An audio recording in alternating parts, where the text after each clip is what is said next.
evening. I do hope that you're doing well today.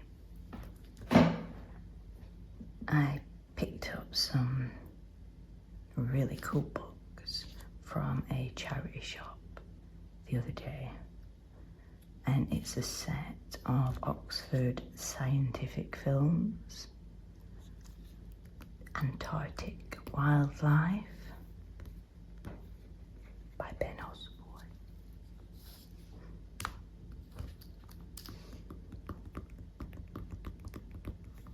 Desert Wildlife by Mike Linley.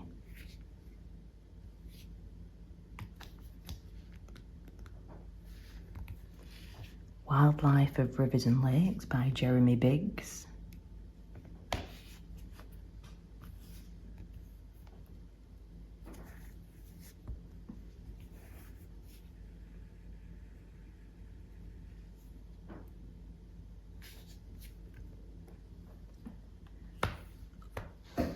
Ocean Wildlife by Martin Banks. Wildlife of the Rainforest by Andrew Mitchell. And finally, another Ben Osborne classic, The Mountain Wildlife. As it's approaching the winter, I thought we would begin at the beginning with Antarctic wildlife. Now let's have a look, shall we? I saw these in the shop and was really fascinated by the colours, scientific nature, and the way that it had been presented academically. The Oxford Scientific Films publish a series of these wildlife books, and these are from 1989. Had a look, and turns out Oxford Scientific Films have been running since 1968, and they were famous for award-winning nature documentaries such as Meerkat Manor.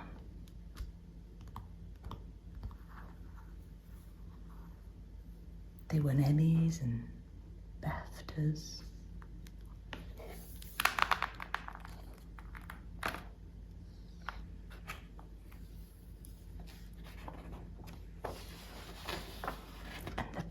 Pretty darn good, if you don't mind me saying so.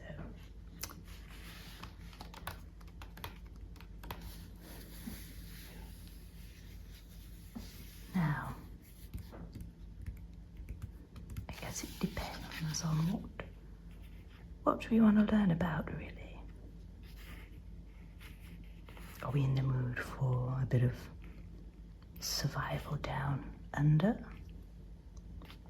Or more life in the sea?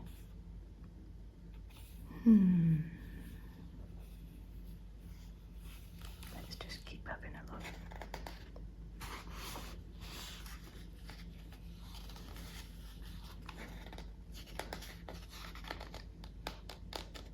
Antarctica is the coldest continent on Earth. It consists of a huge ice cap which surrounds the South Pole. The ice rests on a continental landmass and may reach a thickness of 3 kilometers. Occasionally, rocky peaks project through the ice to provide a solid surface on which lichens may grow. Elsewhere, the ice cap is a frozen, lifeless desert. The weight of an ice in the middle of Antarctica pushes the coastal ice outwards towards the sea. Enormous glaciers, often several kilometers across, flow steadily downwards from the central plateau, cracking and collapsing as they pass over rocky ridges deep under the ice. Where the glaciers meet the sea, the ice floats, forming large ice shelves which often extend a considerable distance out to sea. Eventually, the continual pressure of ice from the glaciers forces the ice shelf to split into chunks which break away from the icebergs. These can be anything from a small growler, a metre across, up to a huge tabular berg with an area of several hundred square kilometres.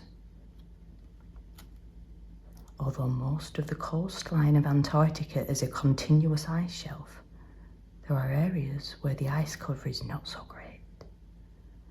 Along the Antarctic Peninsula, the finger of the land that branches off the main continent, the glaciers are separated by fierce mountains. At sea level, promontories of exposed rock extend outwards from the foot of the mountains, creating an area free of ice on which penguins can breed and seals can haul out the water to bask in the sun. Beyond the coast lies the Antarctic Ocean. These waters have a reputation among sailors for being some of the most dangerous in the world. Yet most of the creatures that inhabit this inhospitable region, the sea is the source of life.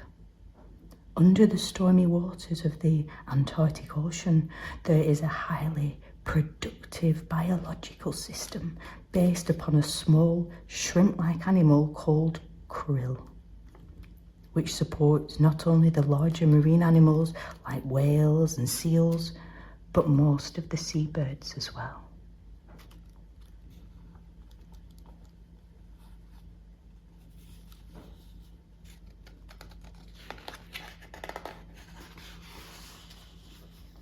I'd like to have seen pictures of krill.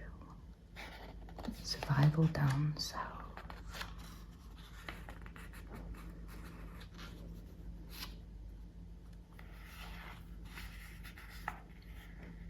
Antarctica suffers the worst weather in the world. The main problem is the cold. Temperatures around the coast remain at or below freezing point in summer and drop to an average of 20 degrees in winter. Inland, the conditions are even more severe, with temperatures as low as 80 degrees Celsius being recorded at the South Pole. These extremes of temperature are exaggerated by the frequent storms during which the chilling effect of the wind can reduce the apparent temperature to well below 100 degrees centigrade. Also, being a polar region, the long summer days when the sun never sets are balanced by months of darkness through the freezing winter. To cope with these extremes, the animals which live in the Antarctic have evolved special adaptations to conserve body heat. Penguins, for example, have short, stubby feathers which provide a wind-resistant outer surface. At the base of their feathers, there is often a tuft of soft down which traps a layer of warm air next to the skin and prevents heat escaping. Emperor penguins, which have to withstand colder conditions than other penguins, have 12 feathers per square centimetre, ensuring 84% of their insulation. The rest is gained from the substantial layer of blubber just under the skin. Good book. This is an advantage that penguins have over other birds. Being flightless, their weight is not critical, so they can easily carry more blubber than other seabirds. Seals depend heavily on blubber to insulate them while they are at sea and when they haul out on ice floes. They also have a layer of fur which protects them from the wind. But what happens when the wind calms down and the sun shines? It doesn't happen often, but when the weather conditions are comparatively mild, many Antarctic animals suffer from heat stress. That's crazy. They get too hot. They've got too many layers on. They've got too many layers on. That's funny. I didn't realise. So that's below. Blubber provides important insulation for this Weddell seal. And bottom emperor penguins huddle together to conserve heat during the Antarctic winter.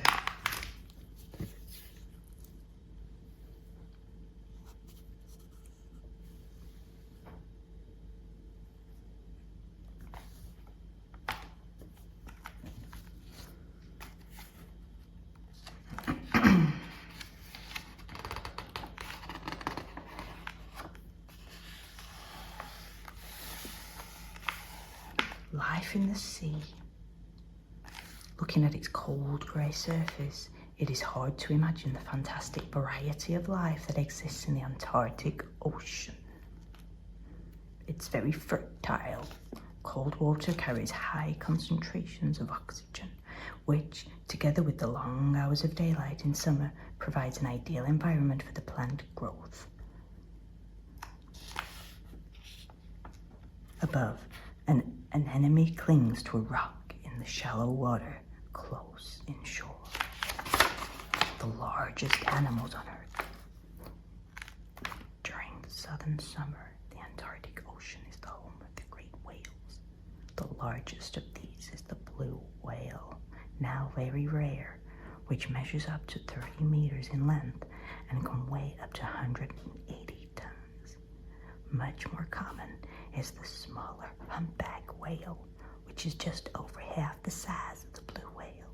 Humpbacks breed in temperature and tropical regions, but migrate to Antarctic waters in the summer when krill is plentiful. It seems strange that such a huge animal should live off a tiny shrimp, yet these whales have evolved a special feeding mechanism which allows them to scoop up enormous quantities of krill from the sea. In the whale's mouth, there is a series of filters called baleen plates. The whale takes in huge mouthfuls of water and sieves out the shrimps by bringing its tongue up against the shrimp's roof of its mouth. This expels the water, leaving the shrimps caught in the baleen plates. Because krill occur in dense shoals, whales can feed very efficiently using this method. The little things that matter, you know. That's true. It's true. Very true. On the edge of the ice, in winter, the seas around Antarctica freeze over. The sea ice can reach a depth of several meters, but it breaks up during the summer to form ice floes.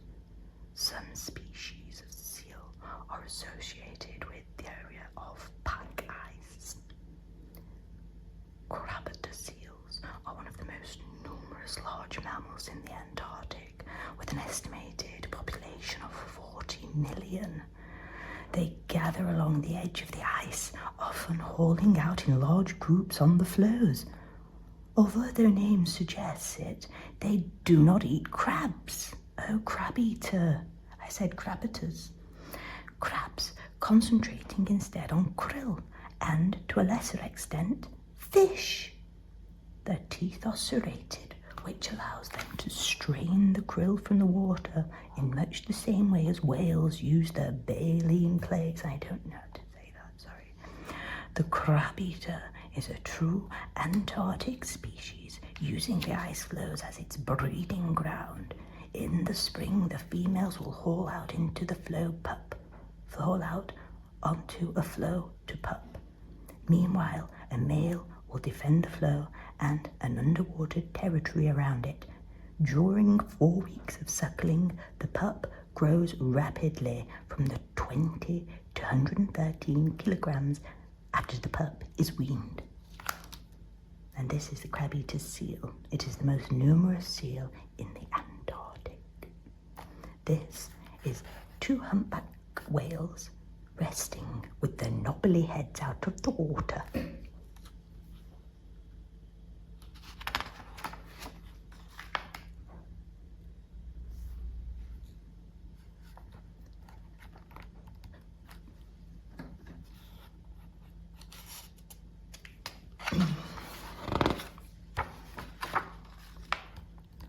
Beachmasters, well done. They're weird looking, man. Look at them. What the heck are them? Elephant seal bulls fight bloody battles at the onset of the breeding season. The winner establishes a territory on the beach and will mate with the cows when they haul out.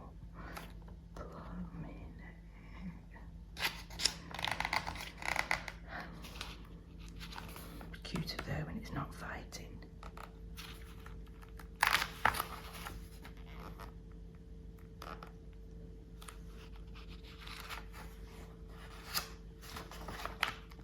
A gentoo penguin with her 3-week-old chicks.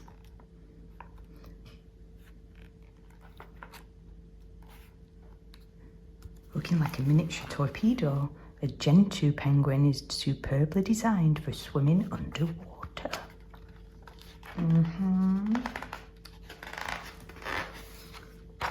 So here you've got emperor penguins. In the frozen twilight of the Antarctic night, emperor penguins huddle close together.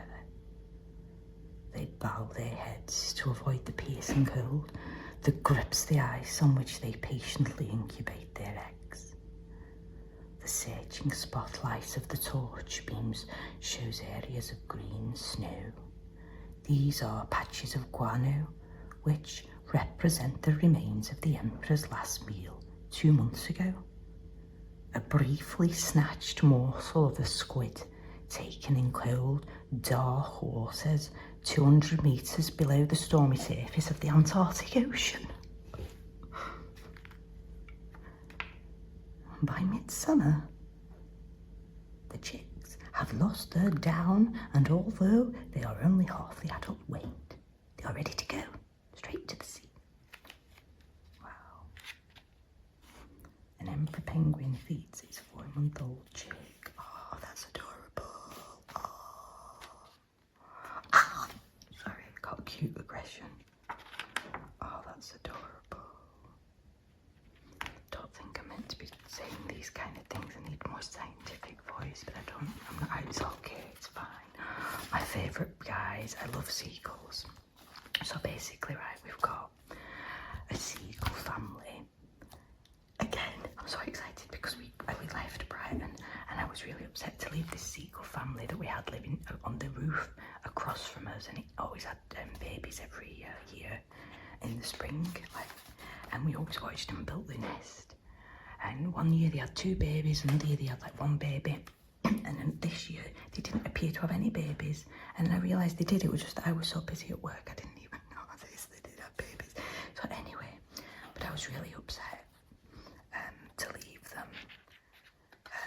But we've got seagulls living in a nest in the roof in exactly the same spot.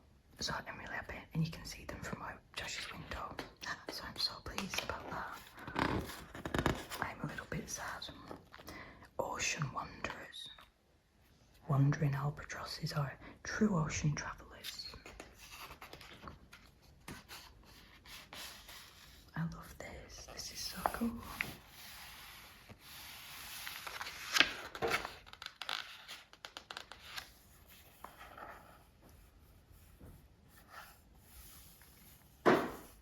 Top.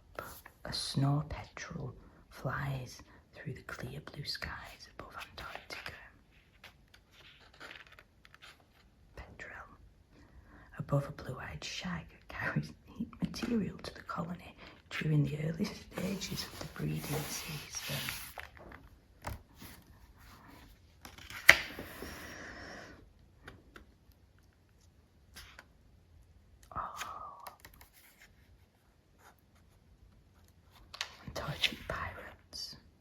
Life is tough in the Antarctic. Many animals die from lack of food and the cold, as well as stress of fighting and, of course, old age. This stress of fighting and old age provides a bonanza for the scavengers, most of which breed near an obvious potential food source, like a penguin rookery or a seal colony. Most of the scavengers are large and aggressive and will hover around a dying animal, waiting until it's so weak that it cannot defend itself. Nice. Then they start to pull it apart.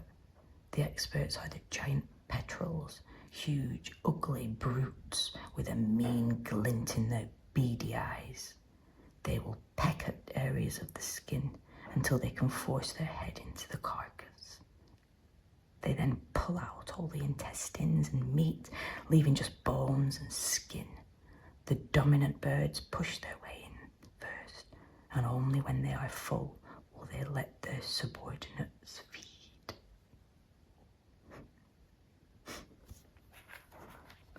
Wow.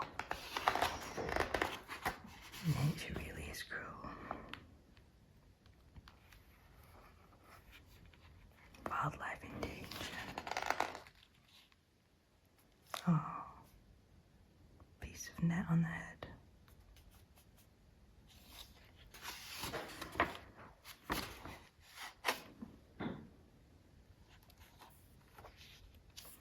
That was great. I've got 6 of the 6 books.